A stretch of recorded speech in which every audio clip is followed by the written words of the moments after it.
কেউ পড়াশোনা থাকুক আর না থাকুক, আপনার বয়স 10 হোক, 20 হোক বা 30 বছরই হোক, সবাইকে পুলিশ অফিসার বানিয়ে দেবো মাত্র 2 লক্ষ টাকার বিনিময়ে। না না, আমি না, মনোজ সিং বানিয়ে দিবে।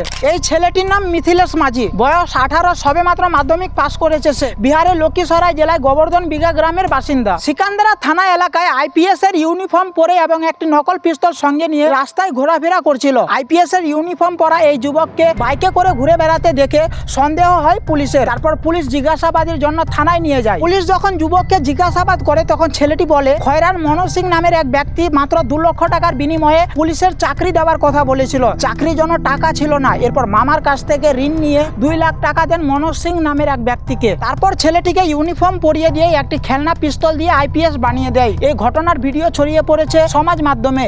এই নিয়ে ব্যাপক হাসাহাসিও শুরু হয়েছে। কিন্তু ভাবুন, মিথিলেশের মতো ভোলা ভালা মানুষকে চাকরির লোভ দেখিয়ে কত মানুষই না টাকা আত্মসাৎ করে ফেলে। তাই আমাদের উচিত এরকম মানুষদের বিরুদ্ধে কঠোর ব্যবস্থা নেওয়া।